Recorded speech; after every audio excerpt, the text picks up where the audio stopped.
अस्सलाम वालेकुम किसान भाइयों, उम्मीद है आप सब खैरियत से होंगे। आप देख रहे हैं किसान दोस्त यूट्यूब चैनल, फेसबुक और टिकटॉक अकाउंट।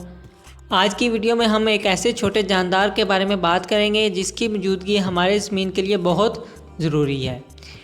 इस छोटे से जानदार का नाम केचुआ है, जो कि एक छोटा सा कीड़ा होता है जो नरम और नम मिट्टी में रहता है।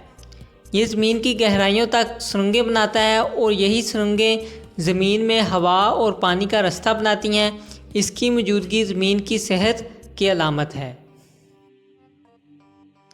केचुआ मिट्टी के अंदर मौजूद मुर्दा पौधों के हिस्से, पत्ते और नामियाती मवाद को खाता है।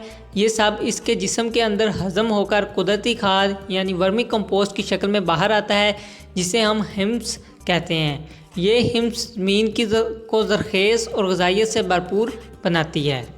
केचुए को काश्त करने के लिए सबसे पहले आप लकड़ी का या प्लास्टिक का एक डब्बा लें, नमी वाली मिट्टी लें और कचरे के छोटे छोटे टुकड़े डालें। इस डब्बे में केचुए डालें। दिन में एक बार पानी का छिड़काव करें ताकि नमी बरकरार रहे। बराह रास्त धूप से बचाएं। 4 से 6 हफ्तों बाद आपके पास कुदरती कंपोस्ट तैयार होगा। और इनकी अफजाइश बढ़ाने के लिए इन्हें हल्की नमी वाली जगह पर रखें। बहुत ज़्यादा खाद या नमकीन चीज़ें मत डालें। फूलों और सब्जियों के छिलके बेहतरीन हैं।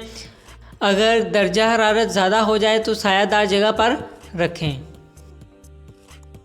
केचुआ या वर्मी कंपोस्टिंग किसानों के लिए कैसे फ़ायदा देती है? ये सस्ती और कुदरती खाद घर पर तैयार करने का एक ज़रिया है। ज़मीन की सेहत बेहतर होती है, पानी कम लगता है, पौधों की बीमारियों में कमी आती है, ज़्यादा पैदावार और बेहतर मेयार की फसल हासिल होती है।